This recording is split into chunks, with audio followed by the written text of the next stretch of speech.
Wow, talk about a wake-up call. We just finished an interview with sleep expert Dr. Colleen Carney out of Toronto.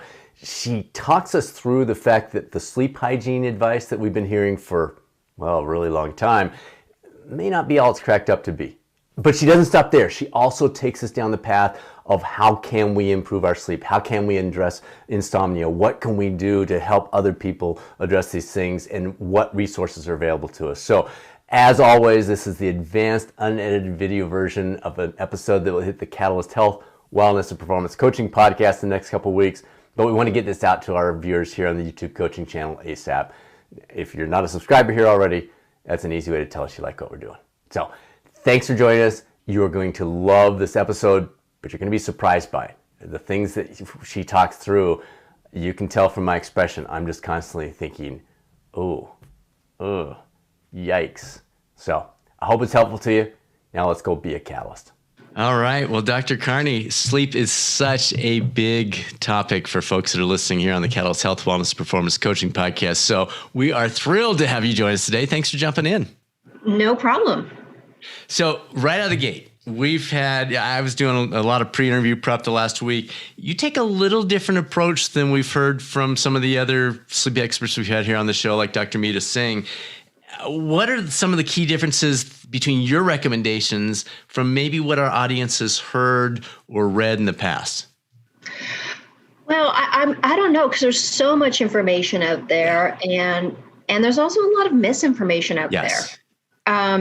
So I'm not sure how I'm different. I don't think I think that I represent sort of the average cognitive behavioral therapist. So for those of you who know what cognitive behavior therapy, it's an approach to changing your behavior and thoughts as a way of leveraging your sleep system and getting rid of things like chronic insomnia. And I think one thing that's probably different is, I guess, about 8 years ago, a student of mine researched what is the number one disseminated sleep advice on the internet. And, she kind of did it just out of interest at first, and then we turned it into a paper. And the number one bit of sleep advice was something called sleep hygiene. Now, yes. This is perfect, because that's exactly what we hear over and over and over. Yeah. And so, and we asked docs, like we asked family physicians, and we asked psychiatrists, we asked psychologists. We asked people who, a lot of the people that we asked were members of the Association for Behavioral and Cognitive Therapy. So, they are CBT therapists, maybe not in sleep, or hopefully not in sleep, but they were, experts in CBT and other areas. Sleep hygiene. And when we asked about what else do you do for chronic insomnia, the recommendations that are actually the most effective and the ones that actually have evidence on their own are things like something called stimulus control, which I can explain in a minute, and one that's time in bed restriction. That's another one that's really effective. And they were at the end of the recommendations. Interesting. Those ones are on their own, effective on their own, and they are the core pieces of a cognitive behavioral package. But it's this sleep hygiene. So we became really interested in this because sleep hygiene is not recommended. It doesn't have evidence on its own. And yet it's the thing that people are going to get as a handout. It's the thing on somebody's website. And what we found is a couple of interesting things. One is that what somebody calls sleep hygiene in one place may be different than what somebody calls sleep hygiene in another place. And sleep hygiene is one of those things that seems to have morphed over time, and people kind of like pick and choose and add things as they go, even throwing in one piece of advice like no napping, which is part of stimulus control, like throwing it in there as if it's part of sleep hygiene, and it's not. So then it removes it from the rationale and from that component that actually is effective and throwing it into sleep hygiene. So you might think, like, what's the big deal? But the big deal is that when I do a clinical trial, I need a control therapy. I need something that is going to be believable, credible, but something that I know won't work, right? I use sleep hygiene as that condition. In fact, we all do in clinical trials. So as the control, as a control, meaning that we know it won't work. And so it's very upsetting to know that people are getting flogged with this, not only on the internet, but actually when they see a provider, because then these poor people are diligently engaging in their sleep hygiene and wondering why their chronic insomnia is not going away. And it's like they're getting blamed for it, you know? Like their doctor's like, well, you know, I told you to quit smoking. Well, smoking cessation actually makes insomnia worse. So it's incredibly unkind and not evidence-based to be pushing sleep hygiene. Now, sleep hygiene can be part of cognitive behavior therapy in that if somebody, I find it almost insulting. It's almost like, you know, somebody wouldn't know that drinking coffee before bed a stimulant before bed might not be a great thing, you know? Be surprised. Yeah, but I mean, so it might be necessary to give that information and to say, I know now, whenever I said I'm tempted to drink my coffee, I cannot resist. But it's almost like, okay, well, yeah, I mean, we probably have to tell, and I need to tell teens, you know, teens they have a copious amount of caffeine throughout their day, hidden sources of caffeine. So it's not like I would never do it. It's not like it's never necessary to bring it up, but it is never sufficient. And in fact, one thing that the American Academy of Sleep Medicine did this year, I was part of this work group, is we came out in the most, I think, bold statement so far. Like previously we've said it doesn't work, but now we actually recommended against it as a standalone treatment. Being sleep hygiene.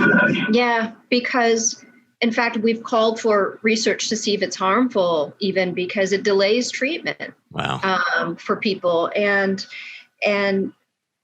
you know, that isn't what CBT is.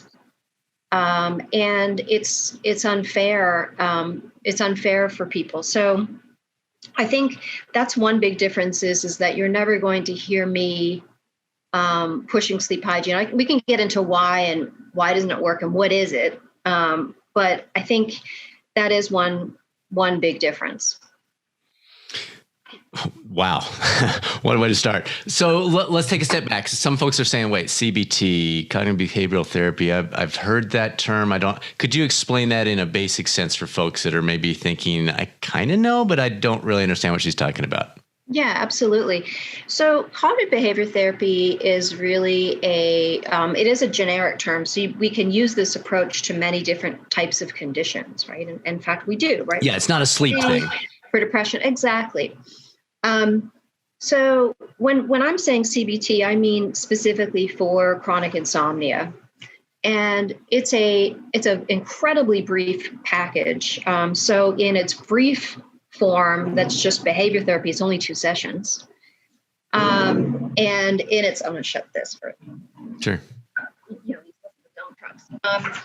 And in its full version, it's actually only about 4 sessions. I've seen it as long as 8 in group format. So it's incredibly brief. It is an evidence-based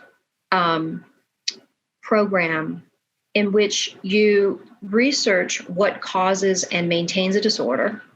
And then you apply learning principles, learning theory, and cognitive theory strategies to impact the symptoms that are primary in that disorder and what's causing it.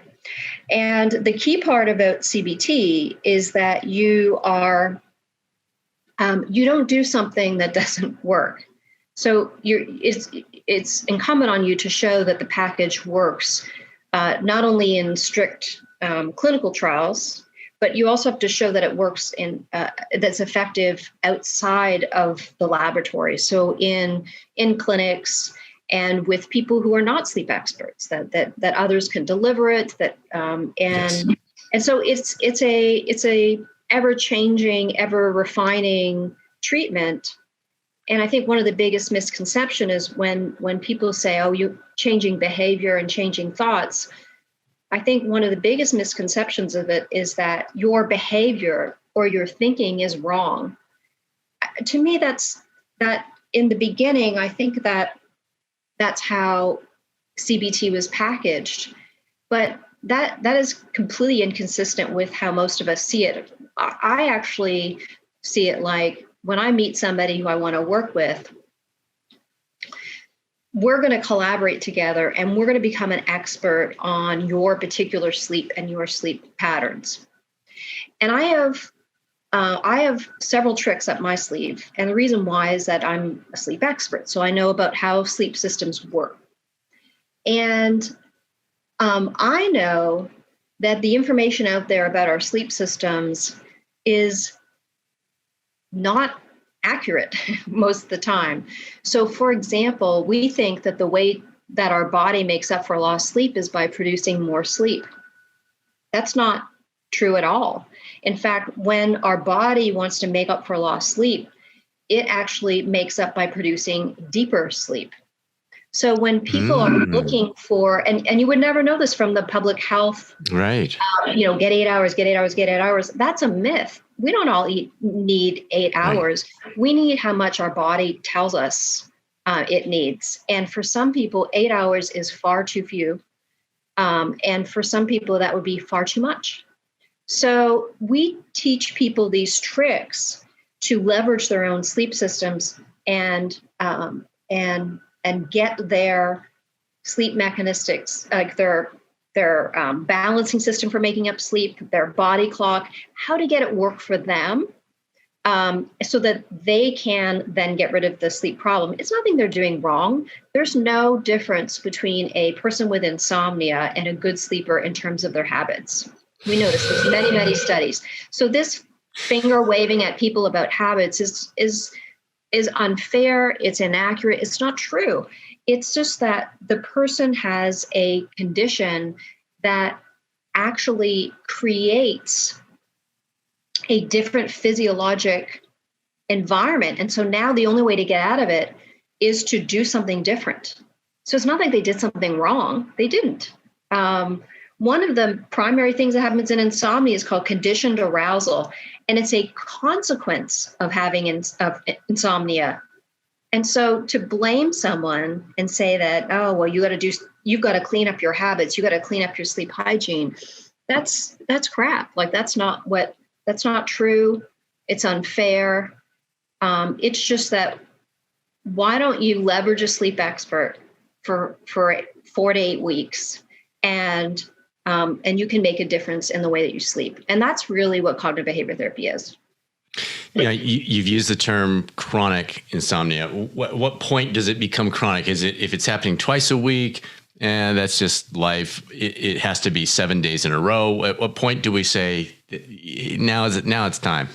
Yeah, great question. So, I mean, this changes over time. Whenever there's a diagnosis, it's always about some consensus. But if you want to know right now what it is, it's about half or more nights of the week.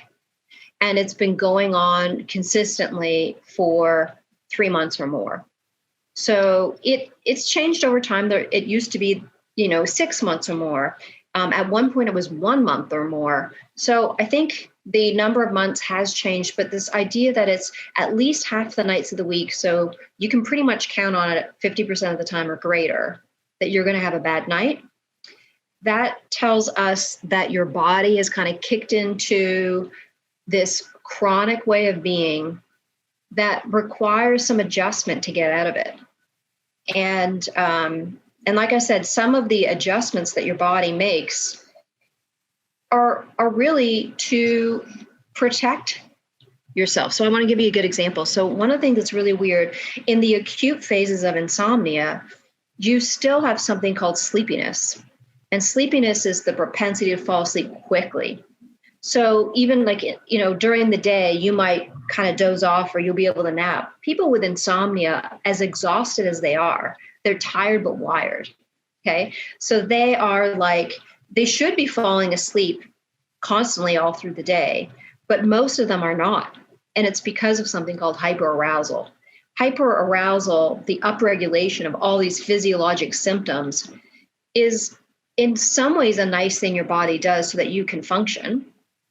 But then how are you supposed to sleep now? Because it is 24 hours. So it's a, metabolism, cortical, HPA axis, every single one of your systems is upregulated. It's like a car whose engine is idling too high. It always sounds like it's revving and there's no purpose. I mean, the purpose is to help you function, but now what are you going to do to be able to sleep? So we have techniques to reverse hyperarousal, and it's just things like that. It's not about you being naughty and bad with your habits. It's not at all like that. And I wish people would stop presenting it like that, because it's shaming people for something that they have they haven't done anything wrong. So you said it requires adjustments to get out of. Now I pulled up you have several sleep diaries. I've got version E that I pulled here from your website, and folks will include a link to her website so you can pull this up. Are there certain aspects of this? How is this utilized? This question you're not going to be surprised by the questions that are on here. They make sense. They, to some extent, seem to be related to sleep hygiene in some ways. Where does this come into play? How do you utilize this? How might this be different than someone who's done something similar to this in the past? Or how would it be utilized differently, even if maybe the information is overlapping in some way? Yeah, so what I would say is we use that information from your sleep diary. First of all, the sleep diary, a lot of times people will be a little bit hesitant to complete it because they want to do something like a Fitbit, right? So the idea here is that somebody else's impression of my sleep is more important than my own. But interestingly, insomnia is actually a disorder of experience and complaint. So we don't objectively assess, and there's no quantitative criteria for this disorder. So it feels like it takes hours to fall asleep. If it doesn't take you hours to fall asleep and that's your perception, then that's what I'm going to work on. Meaning that the Fitbit provides this data, but the diary provides this data. So you are actually combining those two in terms of your analysis. No, we don't at all. So Fitbits, let's call motion trackers. So I don't actually call it Garmin, whatever. Sure. Yeah, whatever. The problem is not in the device. The problem, because the device actually measures movement, and there's nothing wrong with that. The issue is that it's the construct. It's the idea that sleep has something to do with movement. That the trickiness of that is that it doesn't, right? So people with insomnia are not laying there, flapping around. Those listening on the podcast, you've got to pull the video up to see her dance here.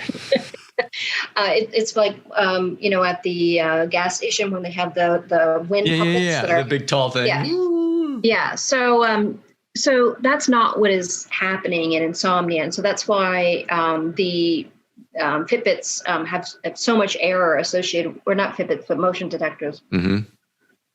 It's the algorithm. It has nothing to do with the device itself. The device is sound, and it's actually a great way of looking at when you're into bed and out of bed, and movement and activity and counting steps and all those sorts of things, because those are all movement based, and so they're excellent and appropriate for that.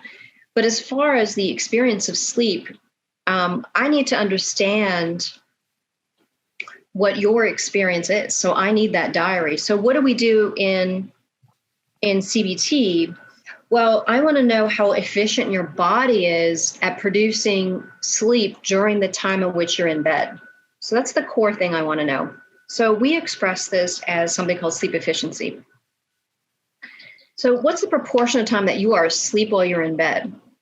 And for some people, the interesting thing is that they have, and often unbeknownst to them, they actually have a quite a lot of time in bed in the 24-hour period.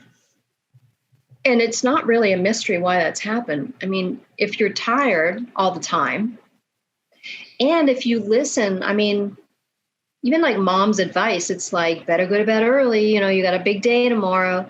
Why don't you sleep in a little bit, catch up on your sleep, feel tired, have a nap.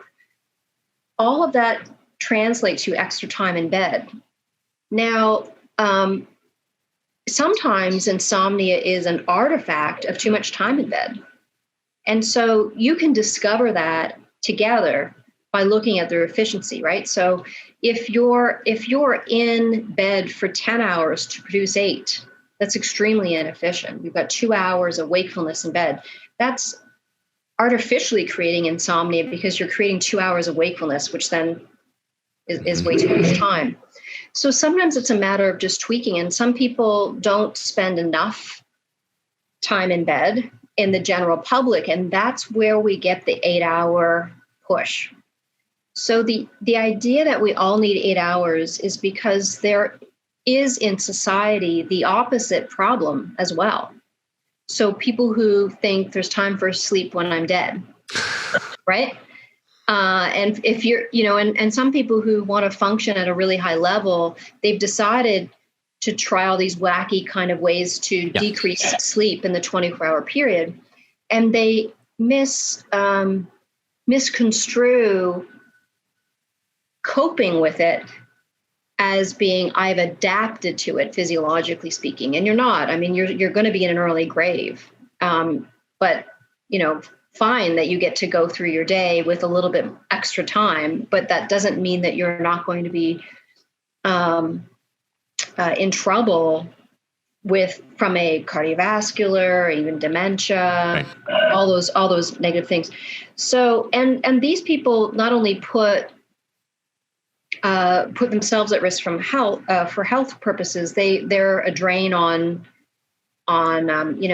health systems. So certainly in Canada, we have in our health system, that would be a real difficult thing.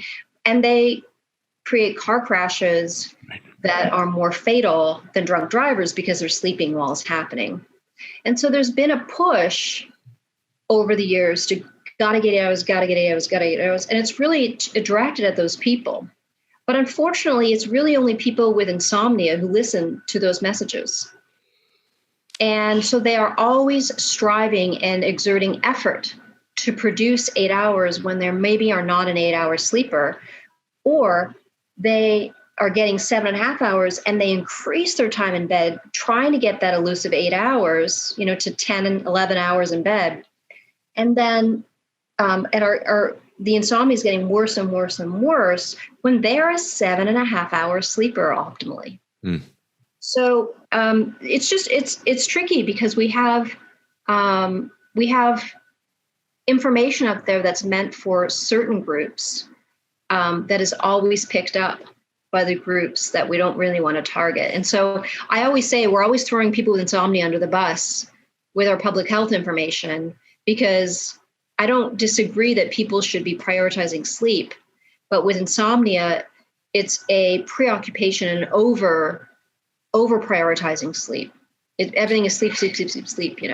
So we know, if someone's listening to this and they're saying, well, wow, maybe I am a 7 instead of an 8 or a 7.5, whatever. Do you sense that through your, okay, I got 7 last night and I'm doing good today. Like I'm alert. Do you need to do that one day is not the, we're not controlling for enough variables when we say, I got it for one day and so I'm good to go. But what do you advise with that? Because one of the other things that I want to get into, my beliefs about sleep and the constructive worry instructions, super fascinating on a personal level, I'll just admit up front, because I'm one of those people that believes sleep is super important, and I know it messes me up. As I read that, I was just like, oh my gosh, she's talking to me. This is amazing. So how does somebody know that they're a 7, an 8, a 9? What some general guidelines along those lines before we jump into these other beliefs? Yeah, I mean, the first thing was it stems from your really great question about the sleep diary. So, and by the way, that sleep diary you got from my website, I now have a free app version of that. I saw that was coming. It is now out. So I'm updating my website right now, but and it will calculate sleep efficiency for you. So let me tell you how to do this. So if you're completing a diary, ideally do it for 2 weeks. Okay. Why? Because there's a study out there that says how many nights are enough to, and the answer is 2 weeks. Okay. Makes sense. So yeah. So if you were to collect a sleep diary for 2 weeks, what you want to do is you want to look at what the average total sleep time is. How much sleep do you typically produce night after night after night? Now, the tricky thing about this is if you're somebody who believes there's time for sleeping when I'm dead. Actually, those people are never going to be. They're not doing this. They're not going to be listening to this podcast, and they're not going to be doing the diary. So no. I'll put that aside. We can avoid that one. Yeah, so I'm going to say for people who, what I want you to do is look at the average total sleep time. So if it is, if you see it's about 7.5, for example. And when you extend your time in bed, so in the night it's like 8.5, you don't really fill up much of that time, and certainly not on a consistent basis. You have your answer right now. Now, the thing about this is that sleep length has a very tiny genetic component to it. It is mainly situational. So how much sleep we produce is really governed or is related to a part of your body that's just a balancing system, a homeostatic system. And what it does is it measures, keeps track of how much activity and how much rest you have in a 24-hour period. So under conditions in which you've had a good run that day, then what we usually will see is increased deep sleep. So we'll see greater depth and more proportion. So it's more about deep sleep than it is about total sleep time, but that has an impact on total sleep time because the deeper you sleep, then the less prone you are to wake ups. Okay. Now, how do we know this? We know this because, first of all, that's where all your growth hormone gets secreted, right? And growth hormone is what restores your tissues, right? And so we know that when people are less at rest in a 24-hour period, we see greater amounts of growth hormone production. We can measure it in serum, in the metabolite, and we can Wait, say that again. When they're less at rest, so you mean when you're more active during the day?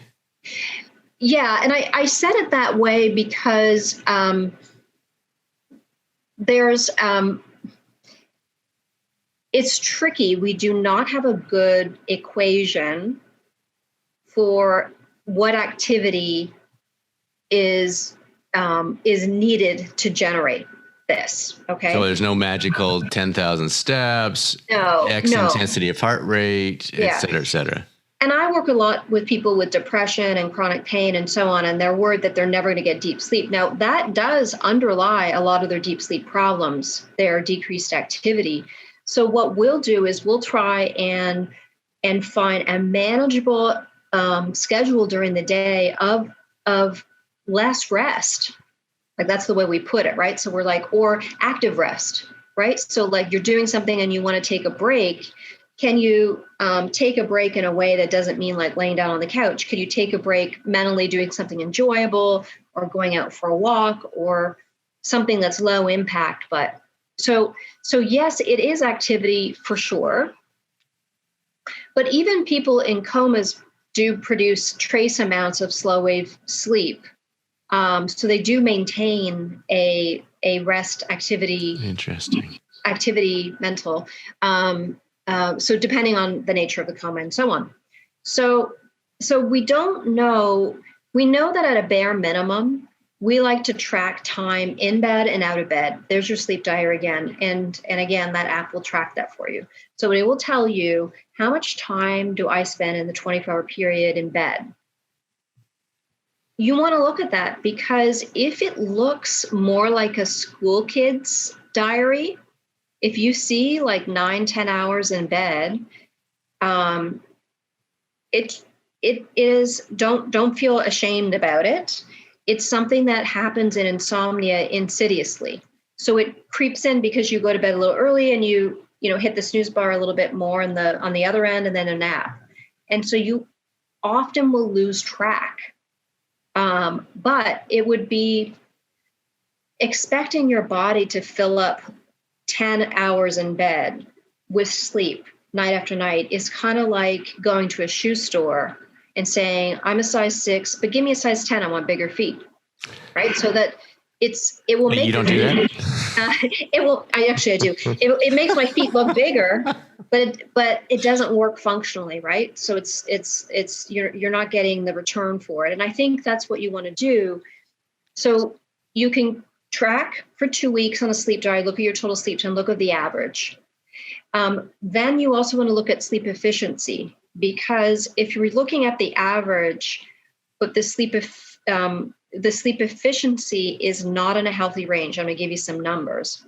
So generally speaking, we should be asleep about 85% of the time that we're in bed.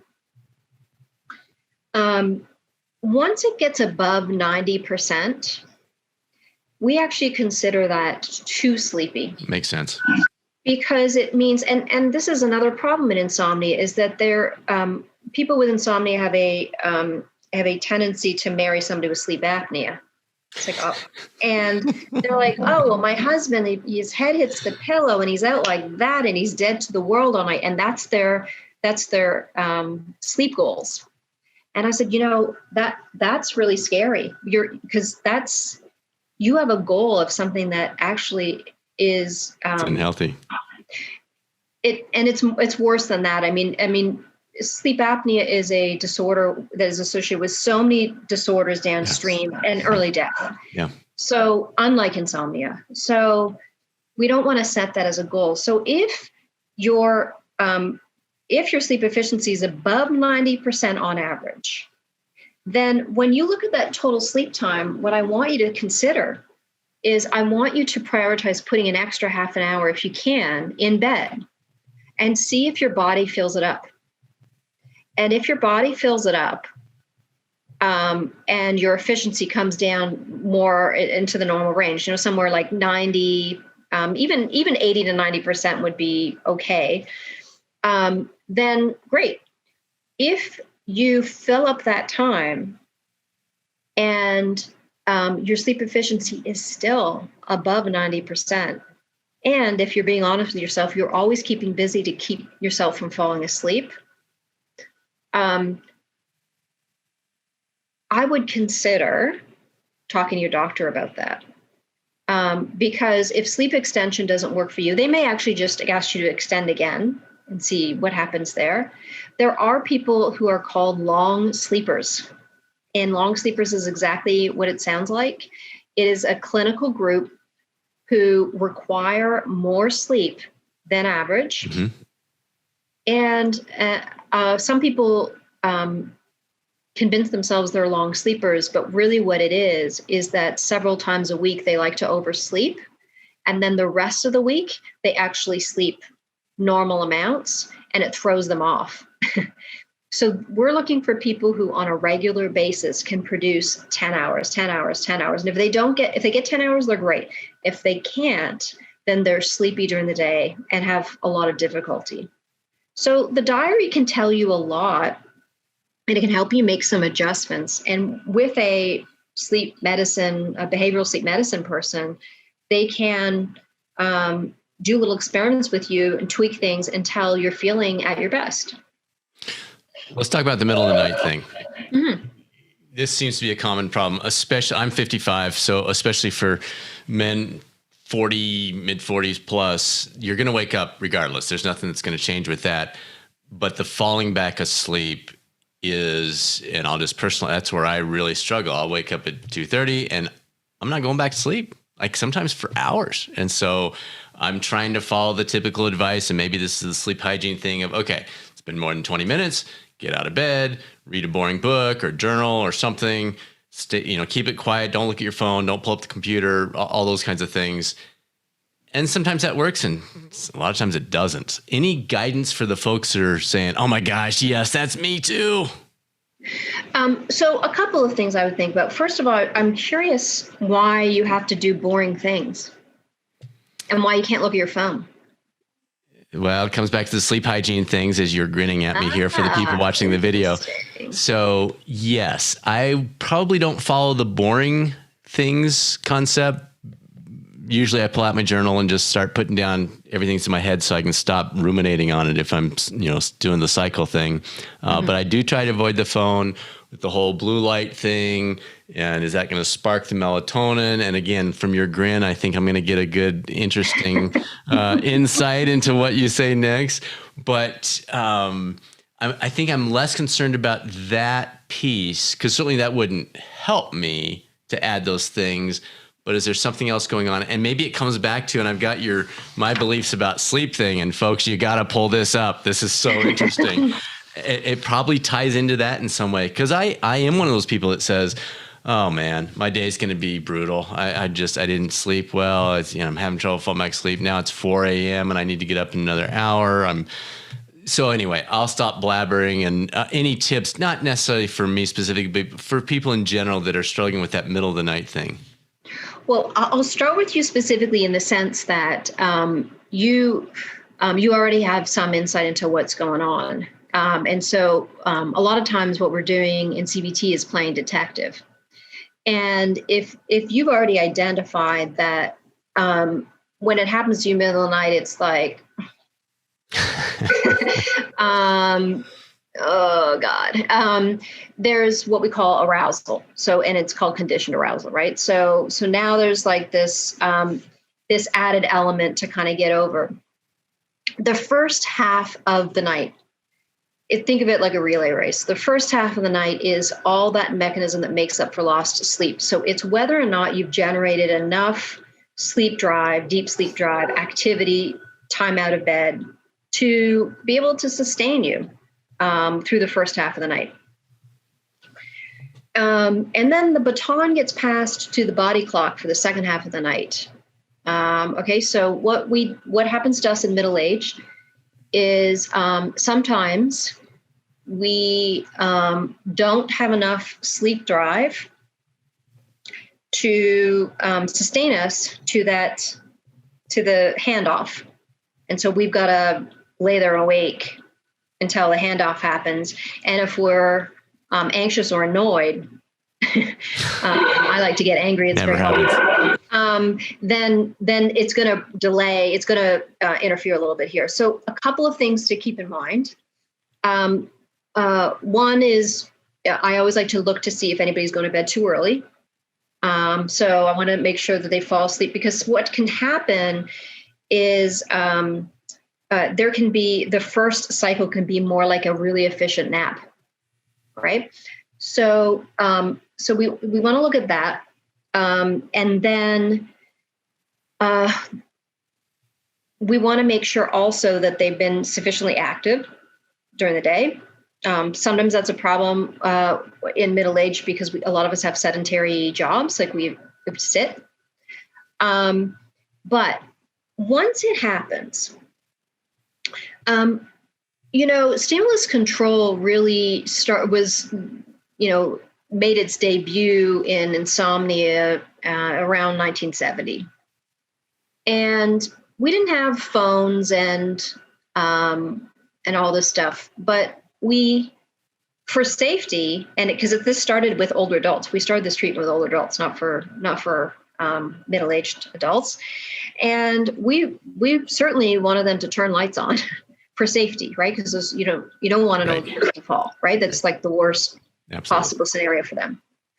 And we would encourage them to do something to follow rule number 1 of stimulus control, which is to wait until sleepiness returns.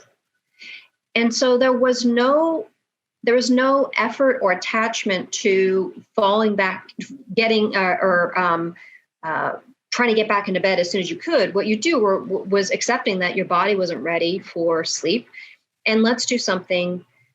Preferably the thing that you were doing before when you got sleepy and got into bed. And so that's part of the problem right now, is this idea. It's not that the blue light research is not good research. It is, but it is very specific. So in order to get the results that you see in the media, we use a dim light paradigm, and we recruit young people like undergrads because they're light sensitive. The closer you are to puberty, then you're actually photosensitive. Okay. I hate to break it to you because we're about the same age, but our eyes are a little bit different. So we are not light sensitive in any way. In fact, our pupils are narrowing. There are many structural changes that happen. That blue light is less meaningful for us. Our lens is yellow actually over time. So yellow plus blue equals green, which is not a phase shifter at all. Green light is inefficient that way. Also, melatonin is so poorly understood. One of my favorite studies comes out of Rush that showed us that melatonin, the effects of melatonin are completely dependent on when it is given in the 24-hour period for that person. So when you give melatonin, when melatonin is present, as it is in the middle of the night, as it is at bedtime, when people take melatonin as a sleeping pill, it is not a sleeping pill at all. It's an ineffective pill. Or even taking it an hour before when melatonin is already there. It has no effect at all because the brain already knows that it's there. It's like the bat signal, okay? Right? So Commissioner Gordon, he senses something's up. He puts the bat signal up in the sky, all right? Batman looks at it, says, oh, I gotta do this, right? So he's like the melatonin where he's like, oh, here's the signal. It means I have to decrease my alerting signal. And many hours later, I'm going to go to sleep. It has nothing to do with putting you to sleep, but it sets the stage, okay? Well, it's like you put up the bat signal one day and maybe the bulb isn't as bright, okay? Batman doesn't look at that and say, well, maybe I shouldn't go, right? Because the bat signal looks a little weaker today. He's still going to go. It's still a signal. It's like you either ring that bell or you don't ring that bell. So the idea that that if we put blue light in the middle of the night, that we are going to have an effect on melatonin in the middle of the night is not accurate. And so what? Anyway, and so this treatment was tested many years ago, and we had people watching TV, reading a book, doing whatever it is that we're the idea behind it was give up the effort to sleep. Because it's the effort to sleep, it's the idea that I need to make this happen or else, and then whatever disastrous scenario you want to spin. I'm good at those. Yeah. Well, we're good at it, right? Or you become a master mathematician, right? Like, yep. Okay, if I fall asleep now, exactly. Minus 30 minutes, plus 6, throw in a nap, I'm good. Okay. Right. And the thing is that, well, wait a minute. You were watching television before you went to bed and became sleepy and got into bed and had no trouble. So why is it a disaster all of a sudden to watch TV in the middle of the night? What is this blue light business? That's not helpful. There's no research going on right now in terms of blue light and people with chronic insomnia. So all of this idea about walking around with goggles on and so on, that is all extremely premature. And it's also ill-informed. It's not the way that melatonin works. So I would say I would find something engaging to truly engage you so that you're not thinking about the next day. And then separate from that and making sure that you're not getting into bed too early and that you're generating a good sleep drive and that you're not laying in the morning, like beyond a certain time. But then on top of that, then I would start to look at some of your disaster scenarios because when I meet somebody with insomnia, I am I can't think of a lot of exceptions. I'm so impressed by the resources that people with insomnia have. Most people go a decade or more without effective treatment, and they manage all that time. So the idea that that these people are poor copers during the day is not true. They're incredible. They're very resilient, and that we do have hyperarousal to help us through our day. So I think trying to curb some of our disaster scenarios and looking at our strength and our resilience, and instead using some fatigue management strategies during the day, rather than say, oh my God, I'm screwed tomorrow. Looking at it like, you know what, I'm actually incredibly resilient, and tomorrow might be a crappy day. So what I'm going to do is I'm going to make sure, here's my plan for self-compassion tomorrow, right? Like, first of all, some of these perfectionistic goals I've got for myself tomorrow are going out the window. I'm going to focus on making sure that I don't spend too much time in bed tomorrow, because tomorrow should be a recovery night for me, physiologically speaking, as long as I don't circumvent it by laying in the morning, like sleeping in, or going to bed early tomorrow. I can really use that buildup of sleep drive tomorrow and recover naturally.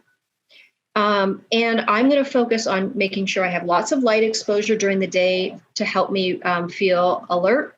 That's the one thing about blue light, is that it gives us a momentary, while you're out there, helpful little increase in alertness. And so, that's actually helpful for us from a fatigue management standpoint. Movement helps us. Staying hydrated helps us. Focusing on healthy eating that doesn't spike and then crash your blood sugar. Doing something enjoyable, rewarding yourself. These are all good fatigue management strategies. Taking breaks when you're bored, rather than rubbing your eyes and like staring harder at the screen. These are all strategies that are far more helpful. Because caffeination is fine. It does help with sleepiness, but then you're chasing caffeine withdrawal symptoms for the rest of the day, because every 6 hours, the withdrawal is the opposite of the drug. So you're going to have increased fatigue. It's so those are some of the things that I would be thinking about, just in an oversimplified way, because obviously there'd be a lot more to it. Sure. But those are things that we'd be thinking about. So one of the things you mentioned is, hey, knock yourself out. You wake up at 3 a.m. Are you saying, hey, you want to work at 3 a.m? Work at 3 a.m. and just get after it. But in the back of my mind, and I just need to try it if that's your recommendation, back of my mind, I'm thinking, well, once I'm in, I'm in, I love my job. And so I might go 3-4 hours and go, oh my gosh, it's 7 o'clock. Now I'm really hung. Or are you saying, no, you're not. No, you're going to be tired that day and you're going to sleep deeper that night and it's going to balance itself out.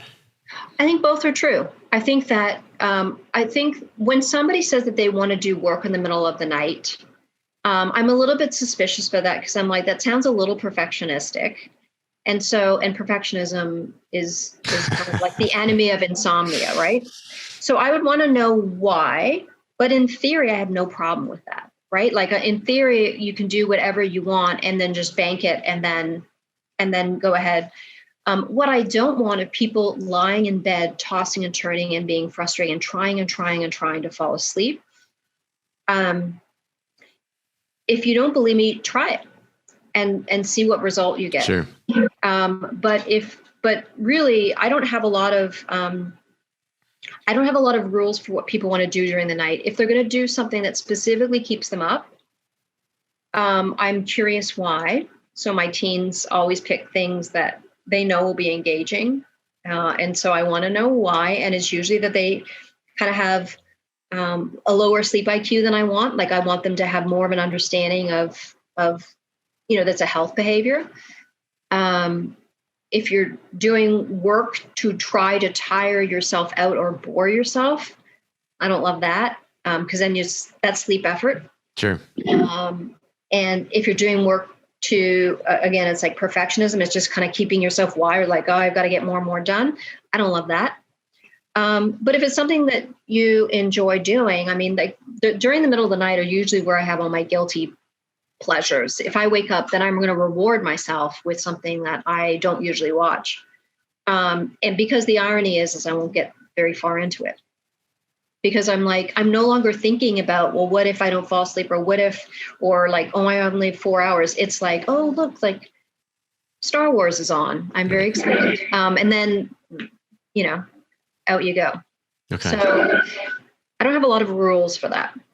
Yeah, because I'm thinking the work for me would be, okay, I'm going to be a little more fatigued, but if I could knock out 2 hours here and get some good things done, then I could have more self-compassion as the day goes on, or I could take that nap. Maybe we need to talk about naps, because I'm basically coming into the day ahead of the game. I've gotten a chance to start 3 hours earlier than I usually would, or something like that. Yeah, I mean, so the only sort of good thing about a bad night is there's a physiologic recovery if we don't get in our body's way the next night. It may not be in total sleep, though. It might be inefficiency. Okay. And but taking a nap, it's almost like thinking like this. It's like it's almost like you have to blow up a balloon every day. So, and you blow up your balloon by expending energy, and that's what fills up the balloon.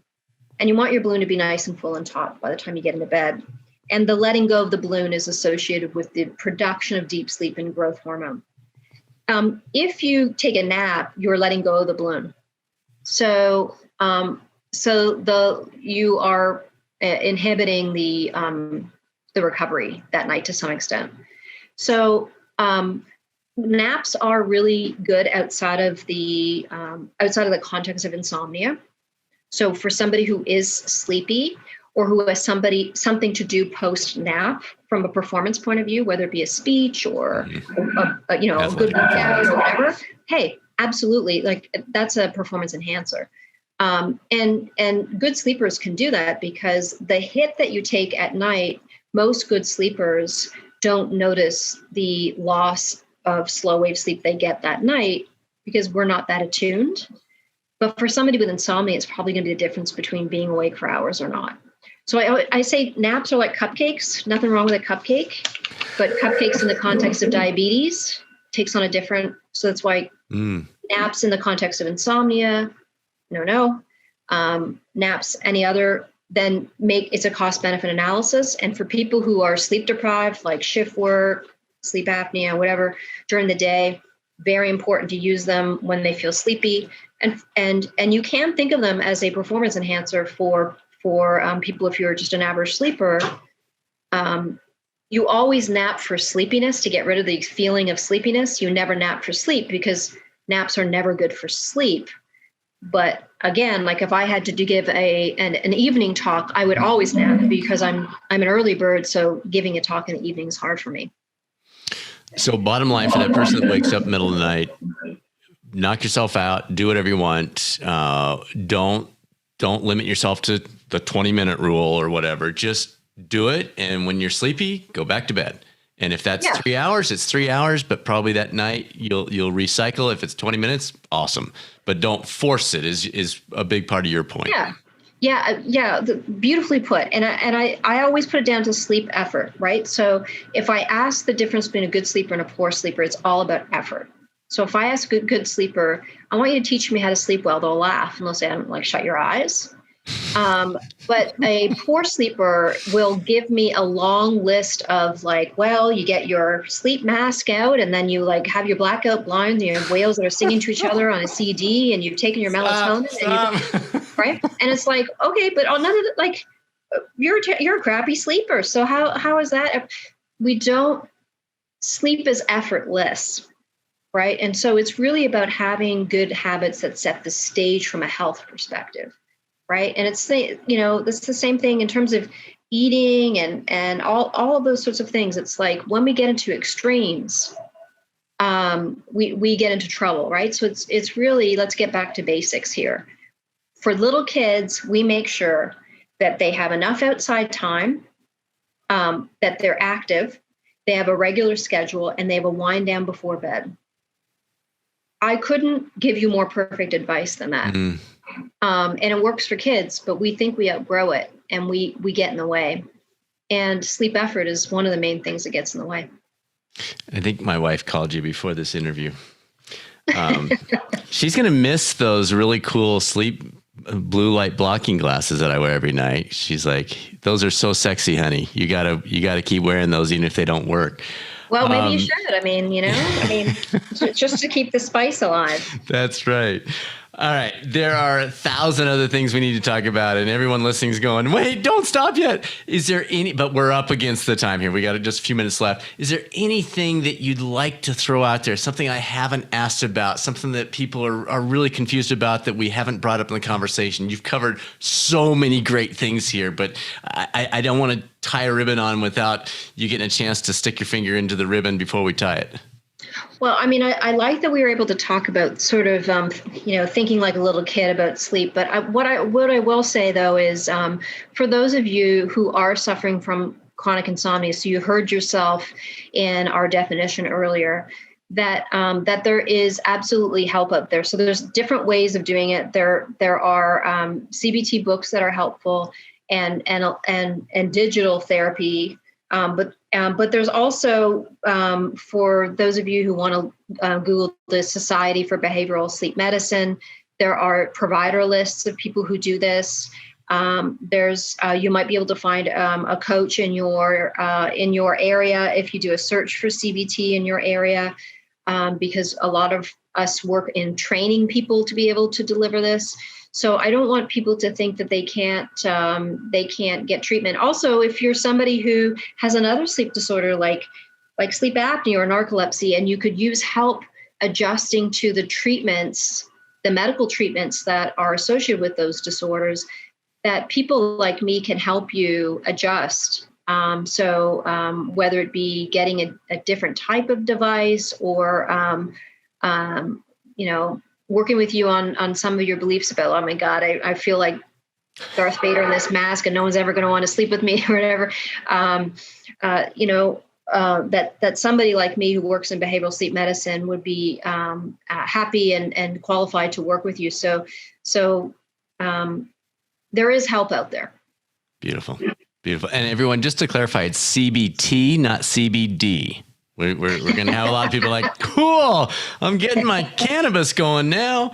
So I love it. Love it. Dr. Carney, fantastic job. Thank you so much for your insights. This is wonderful. You're most welcome.